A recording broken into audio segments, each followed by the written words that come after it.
Hi, this is Kelly here from Play Therapy Connection. Just wanted to take a minute to talk about addressing concerns of how to support our children so they're not affected long term by some of the things that are happening due to the coronavirus, quarantine, social distancing, all of those pieces. The first thing that I would say is be the model first.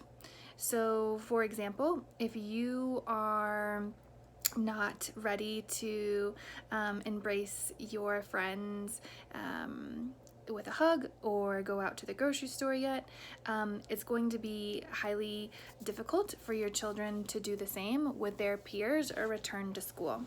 So just know that our children are looking for us to be the model, and that congruency that we're offering for them is going to give them the permission to do so, as opposed to them watching you not feel comfortable to return to work or the grocery store, but then telling them it's okay to go back to school.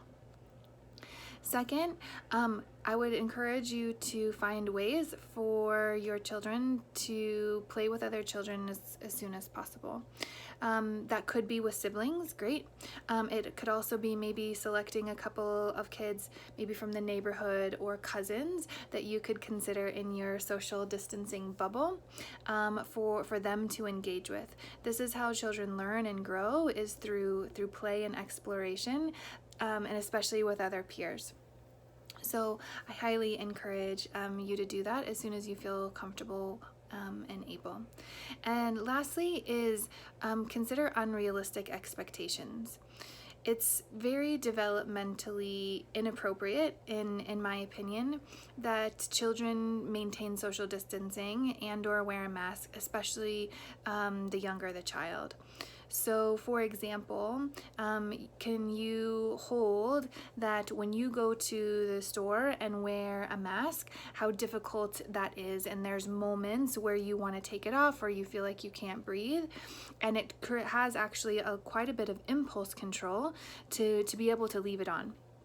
Our children's brains don't have that same impulse control developed quite yet as we do. So we can ask them to keep their mask on, but we can also hold an expectation that they won't always be able to do so.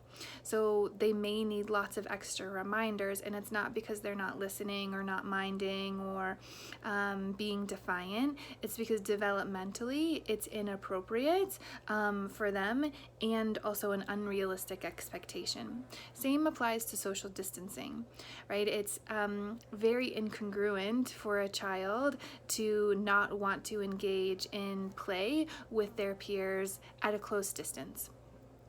So again, not that we can tell our children that they don't have to obey by that recommendation. However, we can know that they're not going to be able to do it successfully all of the time, if much at all. So what I really suggest is talking to them about how it's unrealistic, how it's really hard, how that they're trying, versus constantly reminding them and telling them when they're not doing it or not following the rule or not following the direction. I hope those are a couple helpful tips. This is an ongoing conversation, so if you have other thoughts, ideas, need support, please reach out to us.